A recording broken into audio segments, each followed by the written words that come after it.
Manila Representative Benny Abante filed a bill that seeks to regulate or ban TikTok and other applications from, quote, any foreign adversary country. A foreign adversary country refers to any nation that can be considered as an enemy state or a threat to the Philippines' national security and territorial integrity.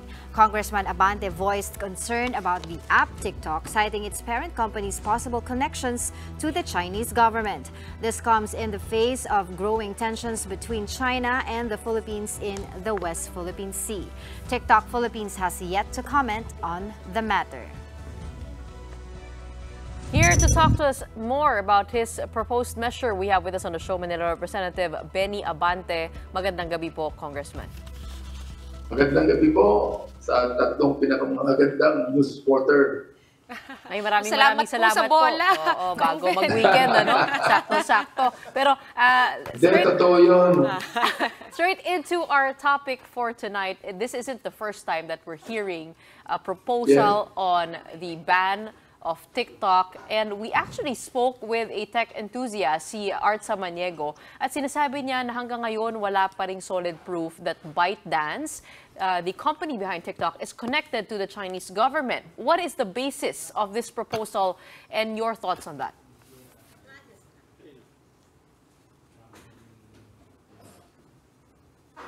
Medyo inaharang yata tayo ng TikTok.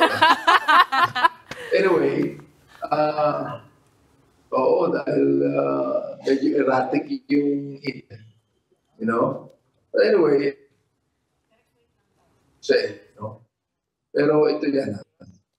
So, ang unang-unang question dito is this. Bakit kailangan natin ng panukalang ito? Why did I file this bill? House Bill number 10489. Well, you know, it is a very sad reality that there are nations in this world that we must be worried about. May mga bansa na taliwas ang interes ng ating bayan. One of them is China. All right? I mean, we have seen in the past month how the tension in the West Philippine Sea have increased as a consequence. So we have the threats to our national security. And what are these threats, for example? I believe that these are genuine threats. Una, nakita natin ang kaso ng mga Chinese nationals na nag-enroll sa isang kolehiyo sa Cagayan Province. At nakapagtataka, bakit napakarami? 800 current enrollees in one university in Cagayan. And they're paying 10,000 pesos per course in that university. Why in Cagayan? Bakit hindi sa Metro Manila napakarami mga university? Dahil lang ba dito ang EDCA site natin nasa Cagayan? You know, this is, to me, this is worrisome. That I filed a resolution about it, and the House has already begun looking into this. Pangalawa, mayroon tayong issue ng mayor sa Tarlac who is of dubious origin. Hindi niya alam kung sinong nanay niya, hindi niya alam kung kailan siya pinanganak, who is also subject to a congressional hearing in the Senate. Pangatlo, ito yan. Okay? Pangatlo, inamin mismo ng China that they're wiretapping ang ating mga opisyal, ating militar, at ating gobyerno. Naranasan po ito ng Coast Guard. All of these are disturbing signs that require us to be more conscious of the need to safeguard our national security.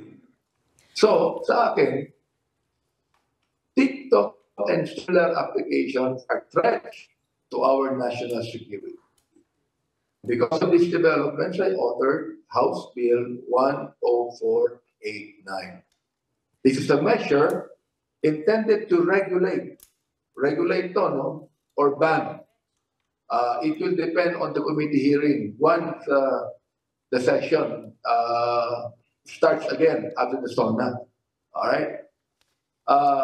What I refer to as foreign adversary control application. The app stores, the internet hosting services, through which users access them. Kasama po dito ang TikTok because for our people to know, TikTok has a parent company called ByteDance, BYTEDANCE, that has connection to the Chinese Communist Party, or CCP. And the Chinese government, that cannot be ignored.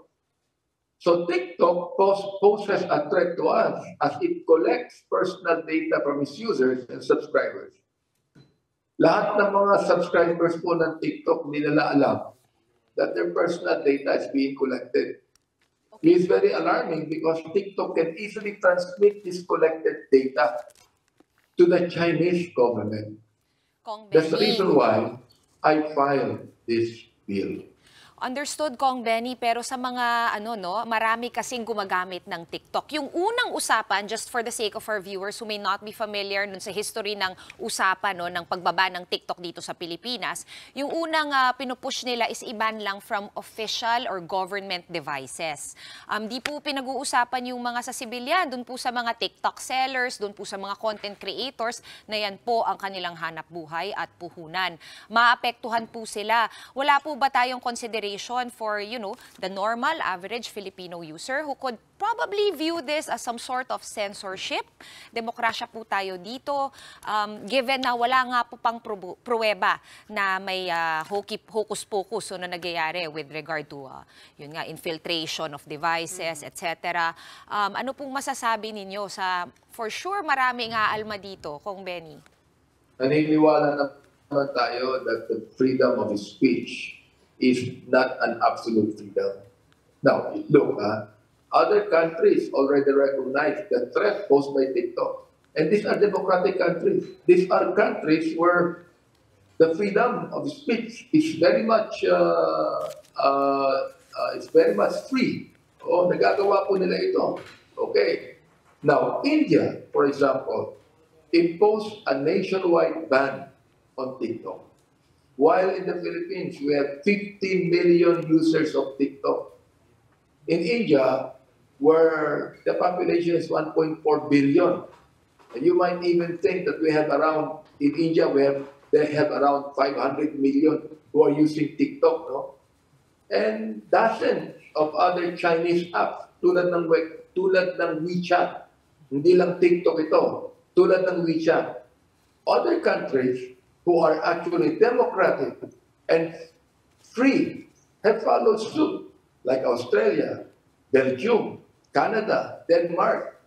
We have the European Union, we have France, we have Indonesia, we have the Netherlands, we have New Zealand, we even have Nepal, we have Norway, we have Pakistan, Taiwan, the United Kingdom, and the United States. We cannot deny the fact that these nations are democratic, these nations are free. But yet, they begin to realize and recognize the threat posed by TikTok, and they banned it.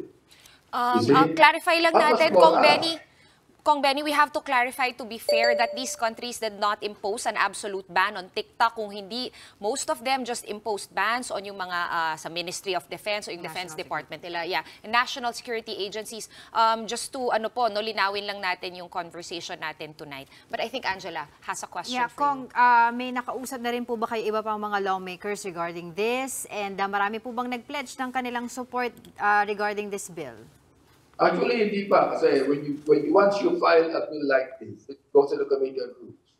And then it is assigned to other committees. So we actually do not know kung anong committee i-assign ito.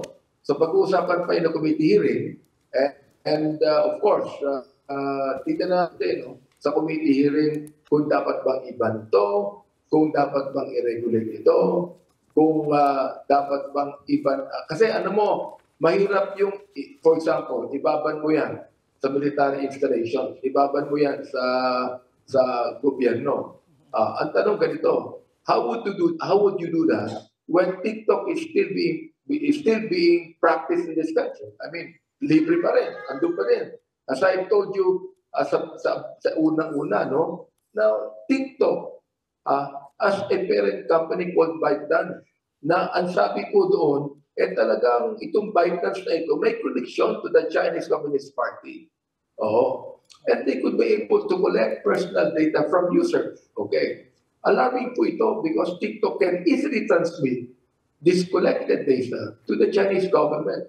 That even the NICA and the armed forces are looking into these things now.